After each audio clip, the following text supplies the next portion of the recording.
Consider the remarks delivered by Representative Alexandria Ocasio-Cortez during a highly anticipated appearance on a prominent stage in Munich, addressing an assembly of 300 of the globe's most influential international relations experts, while simultaneous interpreters meticulously translated her discourse into half a dozen languages, thereby allowing the complete scope of her unfamiliarity with the geopolitical subject matter to be observed by an extensively broad demographic. A particularly notable moment occurred when she referenced a statement regarding the Spanish origins of American equestrian and cattle ranching traditions, accompanying her observation with a confident laugh. The specific type of self-assured amusement that genuinely anticipates the audience's agreement, which she initially received, largely because diplomatic audiences are inherently courteous, and because directing gentle mockery toward a sitting Secretary of State is, within certain societal echelons, perceived as a mark of refined sophistication. Still maintaining her smile and projecting an air of absolute certainty, she suggested that individuals of Mexican heritage and the descendants of enslaved African populations might harbor differing perspectives on that historical assertion, a remark that was met with warm applause and was delivered with undeniable rhetorical sharpness. The underlying complication, however, was the historical reality that Marco Rubio's original assertion was entirely accurate, given that the foundational elements of this culture did indeed originate from Spain through the vaqueros of the Andalusian region, who transported their horses, their livestock, their protective leather garments, and their specialized roping methodologies across the Atlantic Ocean during the 16th century. It was these very individuals who instructed the indigenous populations of the Americas in the complex art of animal husbandry, eventually migrating northward into the territories that would ultimately be recognized as Texas, Arizona, New Mexico, and California, carrying with them linguistic contributions that remain deeply embedded in the lexicon. The term lasso possesses Spanish origins. The word rodeo is fundamentally Spanish, and the concept of the ranch derives directly from the Spanish rancho. This particular historical sequence does not constitute esoteric or highly specialized academic trivia. Rather, it represents the introductory material found within any rigorously vetted historical account of the American West, residing comfortably within the educational materials provided to elementary school students. A fact that makes it all the profoundly remarkable that a sitting congressional representative, an individual who, at that precise juncture, was being actively evaluated as a prospective candidate for the highest executive office in the nation, remained seemingly unacquainted with it. Instead of consulting established historical documentation, the representative seemingly relied upon her intuitive political compass, which presumably suggested that a narrative emphasizing marginalized perspectives must inherently supersede conventional historical footnotes, especially when countering an opposing political figure. This instinctual approach, however, proved to be misaligned when confronting a seasoned diplomat equipped with a microphone, an entire booth of professional interpreters, and a sophisticated audience possessing a deep appreciation for thoroughly researched literature. The events that subsequently unfolded over the span of approximately 90 minutes within that distinguished conference hall in southern Germany would ultimately crystallize into a profoundly consequential demonstration of international relations unpreparedness, transforming the event into a deeply impactful educational dialogue rather than a conventional political dispute. The individual administering this meticulous correction was not a neutral television host reading from prepared index cards, but rather the chief diplomatic representative of the United States, who, having been challenged on a global platform by a substantially younger colleague, consciously opted to respond not with defensive indignation, but with an atmosphere of patient, systematic instruction. This educational approach was remarkably comprehensive, particularly because the Munich Security Conference does not function as a standard campaign rally, a casual town hall meeting, a relaxed digital broadcast, or a domestic committee hearing where participants can freely consume their allotted time with expansive rhetoric before transitioning the discourse to social media platforms. It stands instead as the premier annual congregation of the Western Hemisphere's defense and diplomatic establishment, hosting defense ministers, heads of state, intelligence directors, strategic alliance commanders, impeccably attired defense contractors, and highly specialized journalists who possess a nuanced understanding of bilateral treaties. The conference, convened in the middle of February at the traditional venue, was heavily influenced by prevailing global anxieties concerning shifting global power dynamics, the delicate nature of transatlantic partnerships, and the persistent, overarching inquiry regarding the stability and reliability of American global leadership. Secretary of State Marco Rubio had delivered the primary keynote address during the preceding day, presenting a comprehensive 40-minute dissertation focusing on shared civilizational values and the enduring cultural alliances binding the United States and Europe, a presentation that was received with an atmosphere that international delegates later characterized with characteristic diplomatic understatement as profound relief. This sense of relief stemmed from the administration's demonstration of measured rhetoric, the absence of combative posturing, and the reassuring presence of an American official capable of constructing complex, logically sound arguments that translation professionals could easily navigate. It was directly into this sophisticated atmosphere that Representative Ocasio-Cortez entered, widely recognized as a luminous figure within the American progressive sphere, possessing a digital audience that vastly outnumbered the entire populations of several allied nations, arriving in Germany with the dual intentions of cementing her credibility in foreign affairs ahead of a theoretical 2028 campaign and establishing a distinct ideological contrast with the current administration. The specialized dialogue session, structured around the theme of America's evolving global responsibilities, was skillfully moderated by Katarina Angstrom, a veteran Swedish correspondent possessing 3 decades of rigorous experience in international security journalism and the profound patience cultivated by interviewing formidable global leaders without ever losing her professional composure. Seating the 2 American officials at opposite extremities of the panel, the moderator introduced both participants with scrupulous objectivity before officially opening the floor for discourse. The representative initiated the conversation, having explicitly requested the opportunity to speak first, a strategic preference that the secretary granted without a hint of hesitation, drawing upon his extensive debate experience to recognize that while the initial speaker may attempt to frame the parameters of the discussion, the final speaker invariably solidifies the lasting memory of the exchange. For the initial segment of her presentation, she performed with remarkable fluency, articulating a compelling critique regarding the perceived failures of traditional economic models to adequately serve the working-class populations across both continents, characterizing the emergence of populist movements as a direct symptom of tangible material disparities rather than abstract cultural apprehensions. She eloquently addressed the perceived inconsistencies of Western nations that advocate for a strictly rules-based international order, while simultaneously engaging in controversial unilateral actions, presenting her arguments with a passionate, articulate delivery that resonated favorably with an audience,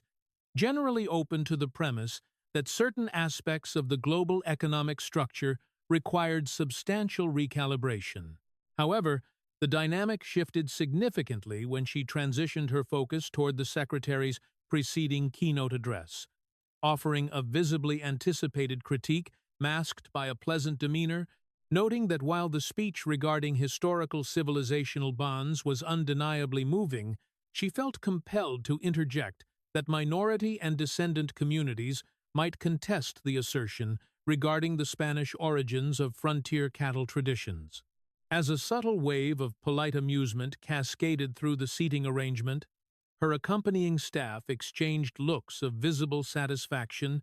interpreting the moment as a successful deployment of rhetorical wit that perfectly positioned her as the definitive voice, advocating for the marginalized against established institutional norms,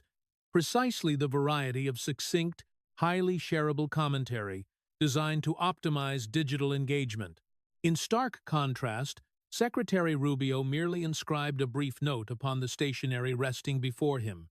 displaying no outward emotional reaction, while the Spanish diplomatic contingent seated nearby exchanged a distinctly different variety of knowing glances, silently acknowledging the historical inaccuracy that had just been confidently articulated upon the stage. When the moderator graciously offered the secretary an opportunity to address the commentary,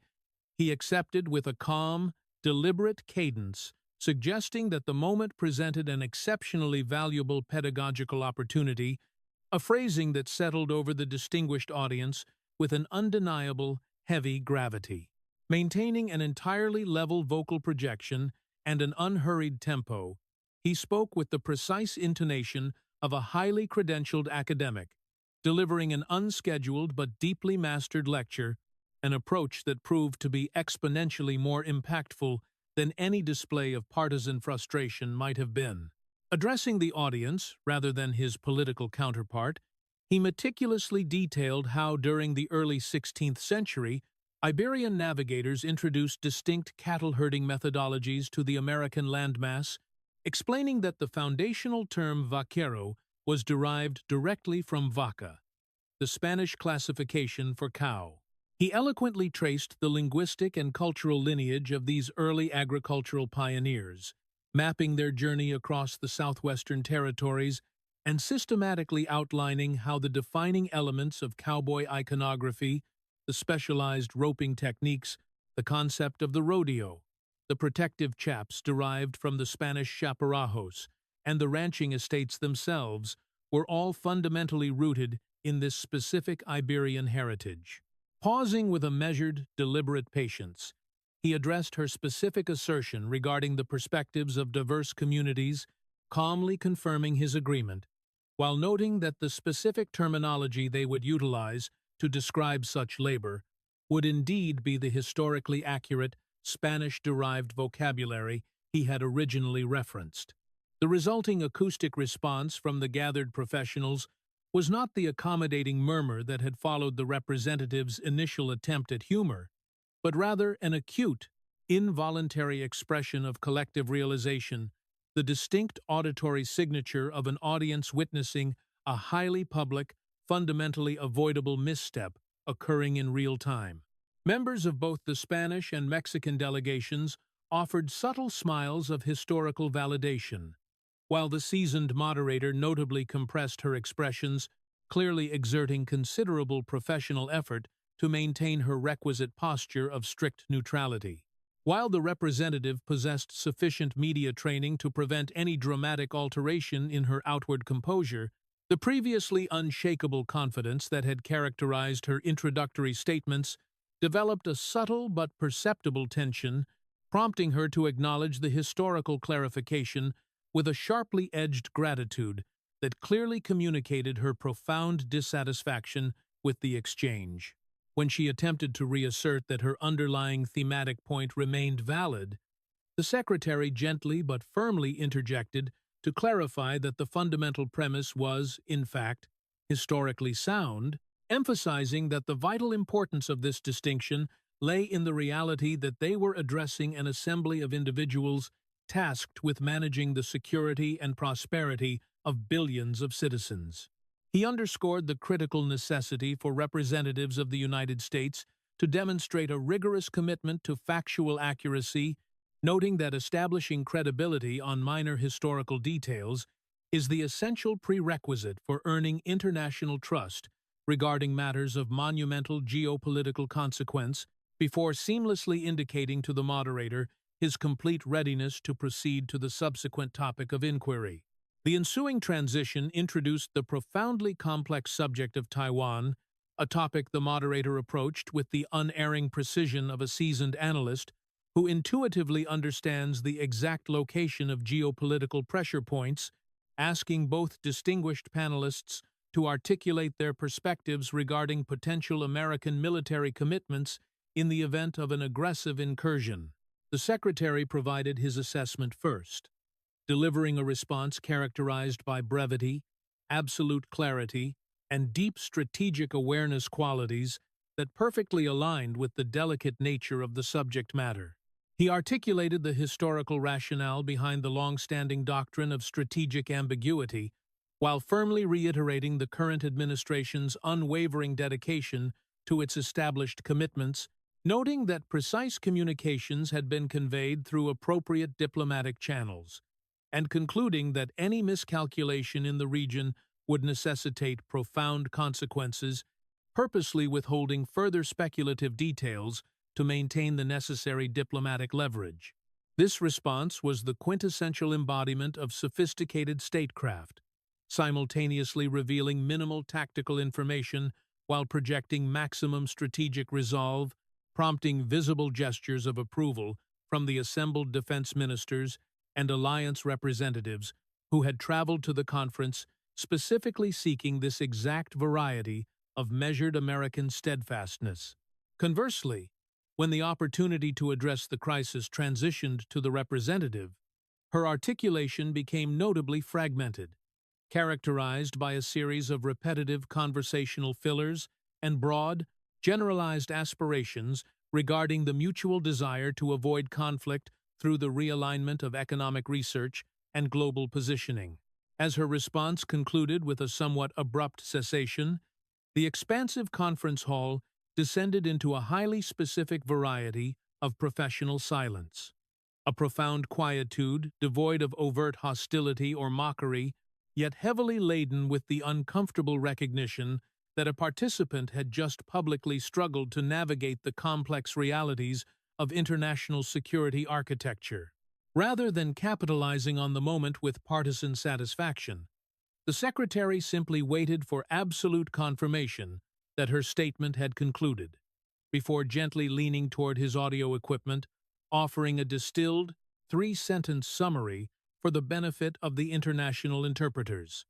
affirming that the nation does not actively seek confrontation, but remains resolutely prepared to defend its vital interests and international partnerships. The stark contrast in rhetorical precision was utterly unmistakable, prompting discreet, muted conversations among the European defense officials seated in the primary rows, while the moderator efficiently advanced the dialogue to the next critical subject with the practiced grace of a professional,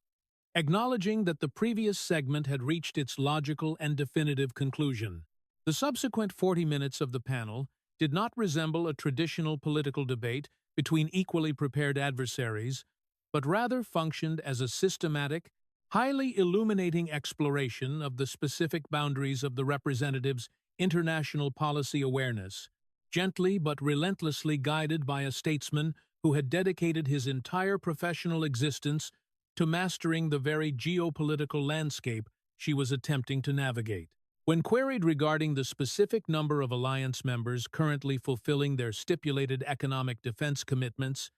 she deferred to future verification, allowing the Secretary to promptly supply the precise statistical growth over the past decade. When asked to articulate her stance on defense resource allocation, she offered thematic concepts regarding climate resilience and human security, to which the Secretary respectfully noted that while such themes are valuable for domestic messaging, the global defense architects assembled in the room require concrete fiscal strategies and operational numbers rather than aspirational slogans. Attempting to maneuver the discourse toward her established area of profound expertise, she passionately highlighted the cascading security implications of global climate change, presenting arguments that possessed genuine substantive merit and garnered nods of agreement from several ecologically focused European delegates. The Secretary readily validated the severity of environmental security concerns,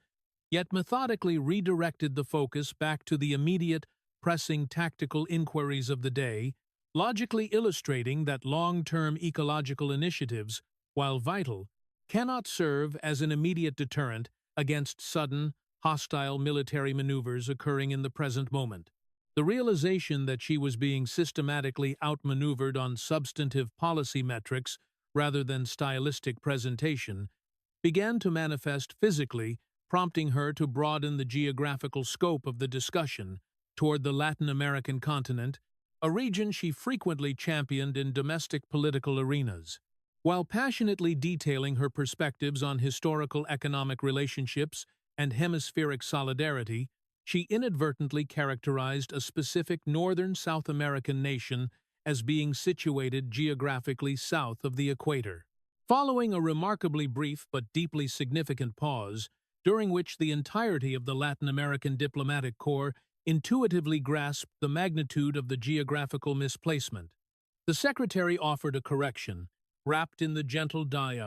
almost protective tone of a seasoned mentor, addressing an earnest but misguided pupil. With absolute geographical precision and an utter absence of malice, he clarified the exact hemispheric coordinates of the nation in question, suggesting she might have been conceptually referencing neighboring countries that do cross the equatorial line, an act of pristine, factual correction that proved quietly devastating in its polite execution. As various international delegates registered the geographical clarification with subtle expressions of weariness, recognizing the familiar pattern of political figures discussing their regions without possessing foundational spatial awareness, the representative's support staff initiated a rapid deployment of written communications in a visible display of sudden urgency. Maintaining her composure, she graciously thanked him for the geographical adjustment, which was undeniably the most appropriate rhetorical choice available to her in that specific instance,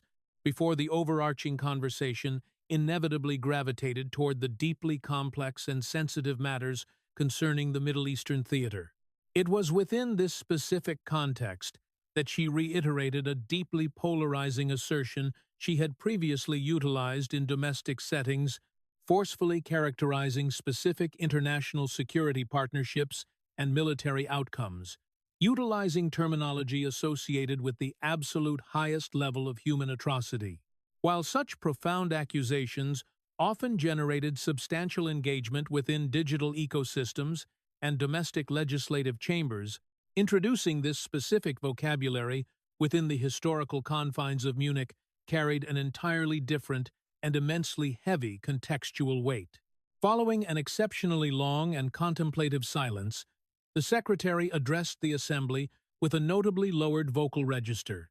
entirely stripped of its previous pedagogical warmth,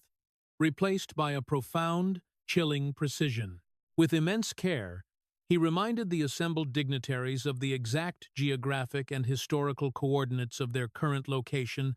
explicitly detailing the horrific historical genesis of the specific terminology she had employed, tracing its origins to the systematic, mechanized tragedies that had been conceptualized mere miles from where they currently sat. As the interpreters paused to ensure the perfect rendering of his solemn historical reflection, he respectfully suggested that while the representative possessed the absolute democratic right to fiercely criticize both domestic and allied policy decisions, the deployment of such exceptionally heavy historical terminology as a mere rhetorical instrument should be approached with extreme caution, particularly in a geographic location where the tragic reality of those words had been so darkly actualized. The silence that subsequently enveloped the auditorium was fundamentally different from previous lulls. It was a profound, historically burdened quietude,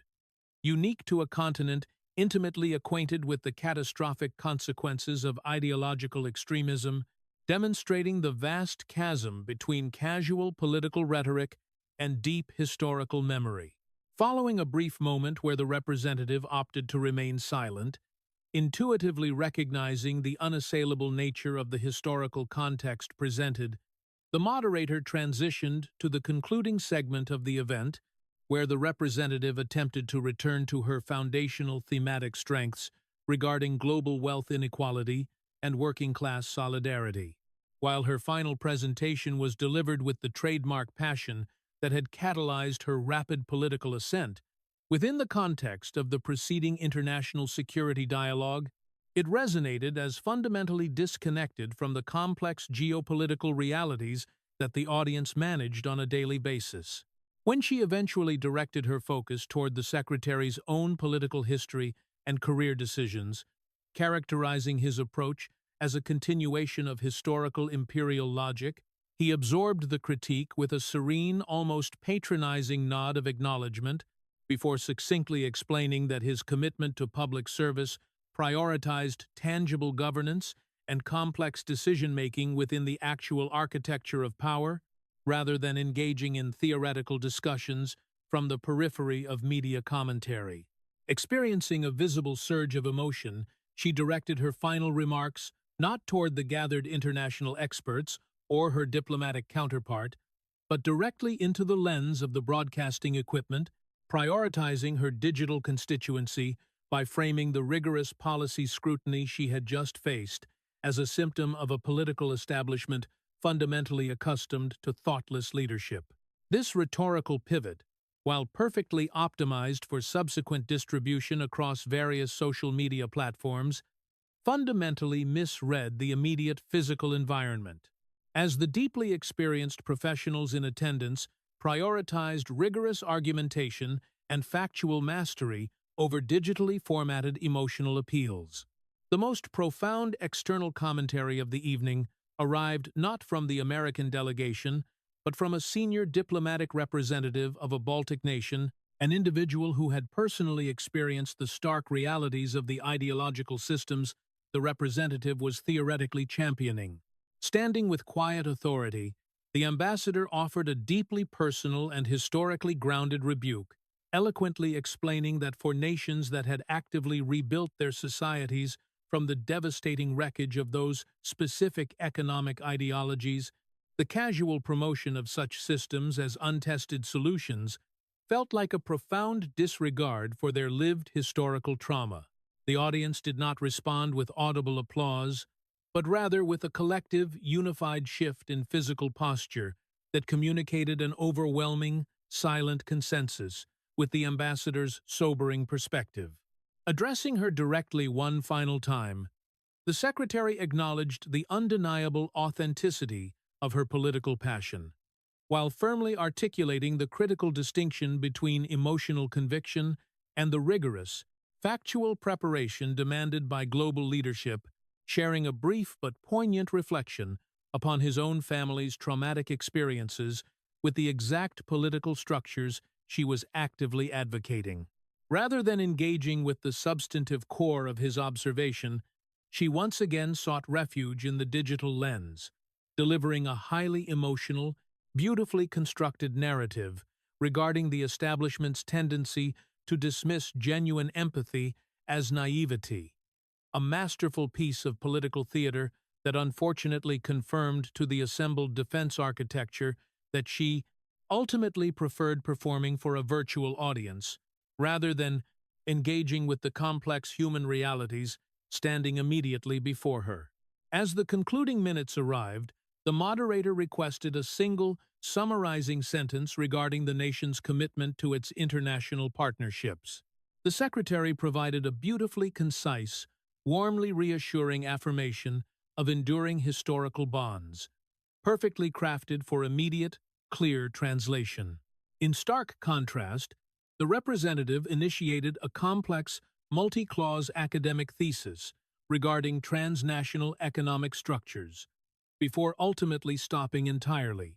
leaving her thought incomplete, thereby providing the gathered geopolitical strategists with a definitive, unforgettable contrast between tested diplomatic communication and theoretical academic posturing. Within hours of the session's conclusion, various segments of the dialogue began circulating with immense velocity across global information networks. The historical clarification regarding the origins of Western frontier culture was heavily analyzed by historical institutions. The stark contrast in responses regarding Pacific security protocols became a subject of intense comparative analysis, and the gentle geographical correction concerning the South American continent transitioned into a widely recognized cultural reference among international diplomats. However, it was the profound, solemn testimony of the Baltic ambassador that resonated most deeply across Eastern European networks, shared by countless individuals for whom the historical implementation of theoretical economic systems remained a matter of documented historical tragedy. In the immediate aftermath, the representative's communications apparatus executed a defensive strategy centered around the emotionally charged video recorded within her accommodations, aggressively challenging the public's perception of the event. While the broadcast achieved remarkable digital engagement metrics,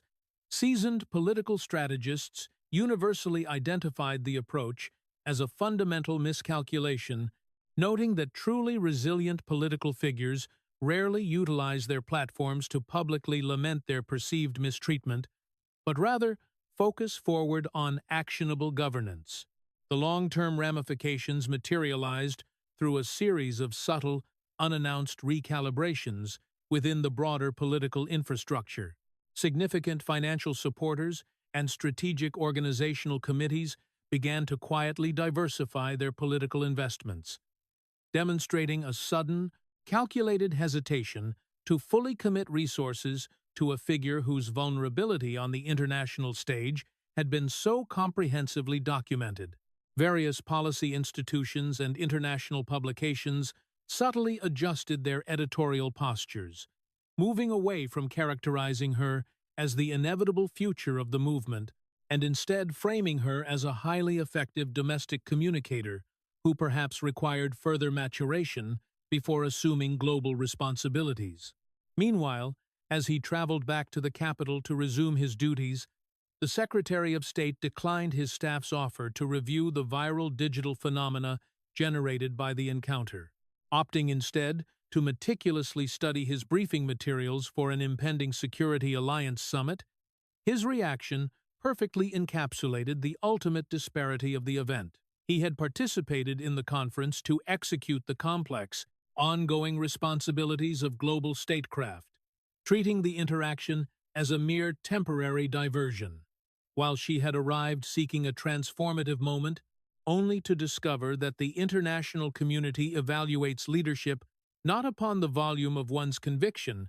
but upon the quiet, undeniable depth of one's fundamental preparation. The profound reverberations of the Munich Security Conference extended far beyond the immediate 72-hour news cycle, slowly transforming from a viral digital spectacle into a fundamental recalibration of the prevailing political orthodoxy within Washington's most insulated corridors. In the subsequent weeks, the atmosphere surrounding the representative's congressional office underwent a palpable atmospheric shift, characterized not by sudden chaotic upheaval, but rather by the subtle, chilling quiet of institutional distance. The intricate machinery of the National Party apparatus, which had previously positioned her as the unquestioned vanguard of a newly energized, youthful demographic destined to reshape the highest echelons of executive leadership, began to execute a series of highly coordinated, meticulously undocumented strategic withdrawals. These maneuvers were orchestrated by veteran political operatives, who possessed a cellular understanding of the critical distinction between possessing the capability to dominate a domestic media narrative and possessing the gravitas necessary to command the respect of the international community during moments of acute geopolitical instability. To fully comprehend the magnitude of this institutional pivot, one must examine the quiet conversations occurring within the heavily fortified boardrooms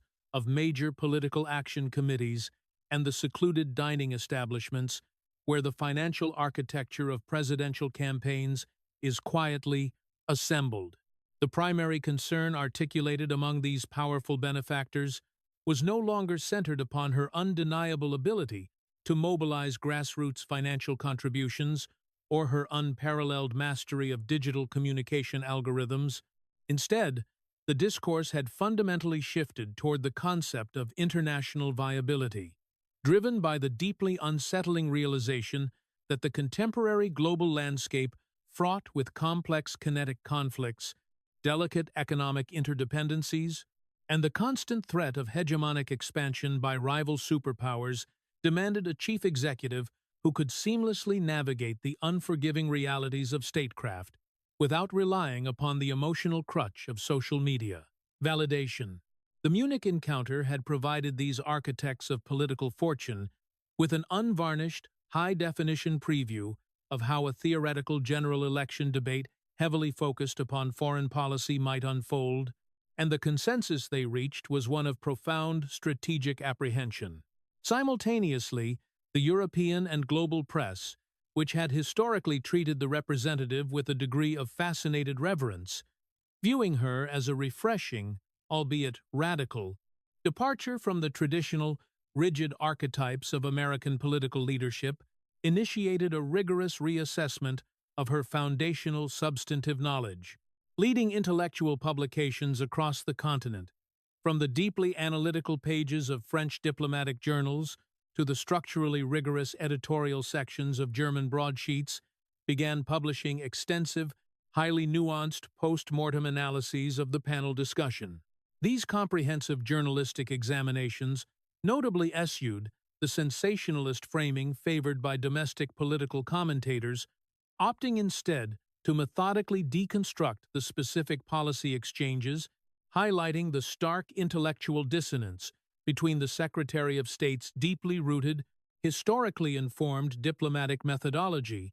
and the representative's heavy reliance upon generalized theoretical frameworks that lacked actionable specificity. The overarching conclusion presented by these international observers was characterized by a polite but devastatingly firm skepticism regarding her readiness to inherit the immense responsibilities associated with managing the complex architecture of the transatlantic alliance. Within the representative's immediate inner circle, the strategic response to this unfolding crisis of credibility reflected a deep-seated reliance upon the methodologies that had previously secured their meteoric political ascent. The communication strategy was rapidly reoriented to characterize the events in Munich not as a substantive failure of policy comprehension, but rather as a profound demonstration of the entrenched, exclusionary nature of the established global elite. They systematically attempted to reframe the narrative, suggesting that the harsh critiques leveled against her were fundamentally rooted in a coordinated effort to silence a uniquely empathetic voice that dared to challenge the cold, calculated logic of traditional military and economic alliances. This strategy involved deploying highly produced digital content,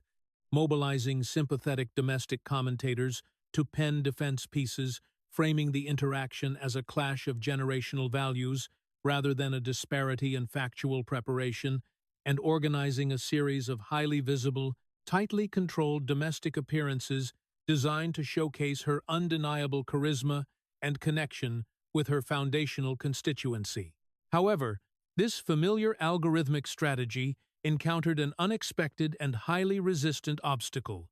the undeniable empirical reality of the recorded footage itself. Unlike domestic legislative disputes, which are frequently subject to subjective interpretation and partisan framing, the specific international policy questions posed during the conference demanded objective, verifiable knowledge. The inability to correctly identify the geographic placement of a crucial South American nation, the historical misunderstanding regarding the genesis of American frontier culture, and the hesitation regarding long-standing security doctrines in the Pacific theater were not matters of ideological interpretation. They were matters of baseline factual competency. Consequently, the attempt to utilize emotional resonance to counter objective substantive deficiencies proved increasingly ineffective outside of her most devoted digital enclaves,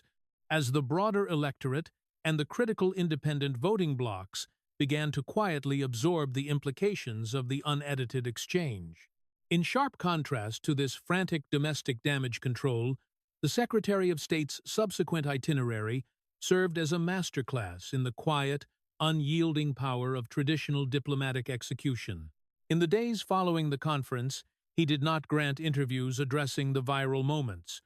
nor did he allow his communications team to capitalize on the political misfortune of his congressional colleague. Instead, he embarked upon a grueling, highly scheduled tour of crucial European and Asian capitals, engaging in intensive, closed-door negotiations regarding defense supply chains, technological security protocols, and bilateral trade agreements. When he did address the international press corps, his commentary was strictly confined to matters of profound geopolitical consequence, actively refusing to diminish the dignity of his office by participating in retrospective political commentary. This calculated projection of relentless, serious purpose further amplified the profound contrast established in Munich, implicitly communicating to both the international community and the domestic electorate that the immense responsibilities of the American government persist entirely independent of social media trends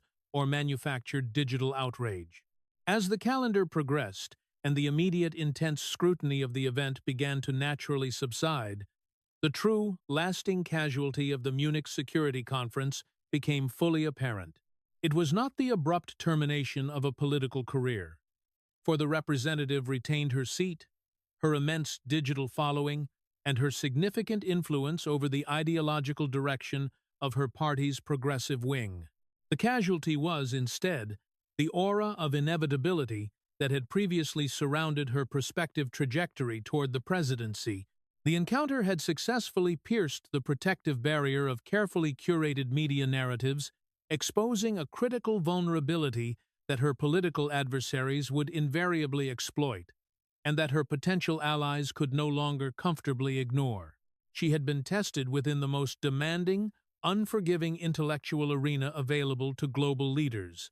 an environment where the currency is not righteous indignation, but rather cold, calculated geopolitical strategy, and she had been fundamentally unable to meet the exchange rate. The gradual deceleration of the immediate media frenzy surrounding the Munich Security Conference did not signify an end to the narrative, but rather marked the beginning of a profound, systemic institutional recalibration that would echo through the corridors of power for generations, permanently altering the epistemological foundations of American political preparation. In the ensuing months, the international journalistic apparatus, possessing a historical memory far exceeding the ephemeral cycles of domestic digital platforms, initiated a comprehensive and rigorously analytical response that fundamentally recontextualized the entire diplomatic exchange. Prestigious European publications, traditionally inclined to view the emergence of the American progressive movement with a mixture of theoretical fascination and optimistic curiosity, pivoted toward a deeply pragmatic, almost surgical skepticism regarding the movement's capacity to engage with complex, multipolar global security architectures. The editorial boards in London, Paris, and Berlin produced exhaustive, multi-page treatises, exploring the fundamental dichotomy between domestic political insurgencies, which thrive upon emotional resonance and broad ideological declarations, and the deeply entrenched machinery of international statecraft, which strictly requires historical fluency, tactical patience, and an absolute mastery of empirical data. This rigorous intellectual scrutiny inevitably filtered back across the Atlantic Ocean, quietly penetrating the deeply fortified intellectual centers and policy think tanks that serve as the fundamental architects of the modern democratic platform, prompting a comprehensive reevaluation of their strategic priorities. The realization that structural empathy and charismatic digital communication could not successfully substitute for deeply credentialed foreign policy expertise initiated a quiet revolution within the party's administrative ranks, fundamentally shifting the criteria by which future leadership candidates would be evaluated and elevated. Veteran strategists, heavily burdened by the stark realization that their most promising demographic unifier had been systematically dismantled on the global stage, not by partisan malice, but by her own substantive unpreparedness, began demanding rigorous, academically demanding foreign policy tutelage for all emerging political figures. The concept of the Munich Standard discreetly entered the political lexicon, operating as a silent, unwritten benchmark, requiring any ambitious representative harboring presidential aspirations to demonstrate absolute competence regarding international alliances, trade logistics, and military doctrines long before ever contemplating a global platform. Simultaneously, the trajectory of the Secretary of State following the incident solidified into a remarkable testament to the enduring, quiet power of traditional diplomatic professionalism, completely devoid of the performative vindictiveness that typically characterizes modern political victories. Marco Rubio did not author self-congratulatory memoirs detailing the exchange, nor did he allow his communications infrastructure to deploy the footage for short-term financial solicitation, inherently understanding that utilizing a moment of national embarrassment for personal political capitalization would ultimately diminish the profound dignity of the office he occupied. Instead, he utilized the international credibility generated by his masterful demonstration of historical and strategic command to quietly secure deeply consequential commitments from skeptical allied nations, successfully leveraging the renewed European confidence in American executive competence to fortify strategic defense initiatives and stabilize vulnerable economic supply chains. His performance fundamentally reaffirmed a classical interpretation of American global leadership, demonstrating to an increasingly volatile world that despite the chaotic, frequently superficial nature of domestic electoral politics, the core diplomatic apparatus of the United States remained heavily fortified by individuals possessing profound intellectual gravity and an unwavering commitment to historical accuracy. As the years progressed, the representative herself underwent a fascinating, inevitably painful, yet ultimately transformative evolution that serves as the most compelling psychological epilogue to the entire Munich affair. The initial phase of defensive defiance, characterized by emotional digital broadcasts and attempts to frame the international critique as a manifestation of systemic oppression, gradually gave way to a deeply internalized, quiet period of intellectual reflection, forced upon her by the sheer, undeniable weight of the geopolitical realities she had encountered. Recognizing that the protective echo chambers of algorithmic social media could not shield her from the rigorous demands of actual global governance, she embarked upon a disciplined, largely unpublicized pursuit of substantive policy mastery, quietly integrating highly credentialed military analysts, former ambassadors, and intelligence professionals into her immediate advisory staff. While she never completely abandoned the foundational populist rhetoric that had initially propelled her into the national consciousness, the texture of her legislative proposals and the precision of her public arguments gradually acquired a noticeable density, reflecting the sobering realization that true systemic change requires not only the courage to demand a better world, but the profound, tedious, and unglamorous expertise necessary to actually build it. Ultimately, the definitive historical legacy of that crisp February afternoon in southern Germany transcends the immediate political fortunes of either the secretary or the representative, crystallizing into a timeless, universally applicable philosophical meditation on the inherent limitations of performative leadership within an increasingly complex human civilization. It established an indelible, historical demarcation line demonstrating that while the democratization of communication has granted unprecedented platforms to those who can master the emotional frequencies of the digital electorate, the actual preservation of global stability, the prevention of catastrophic kinetic conflicts, and the maintenance of fragile international alliances remain exclusively within the domain of those willing to submit themselves to the grueling discipline of comprehensive preparation. The Munich encounter stands as a profound, enduring testament to the inescapable reality that the global stage does not grade on a curve. It does not offer extra credit for passionate intentions, and it remains ruthlessly, beautifully indifferent to anything other than absolute, unquestionable competence.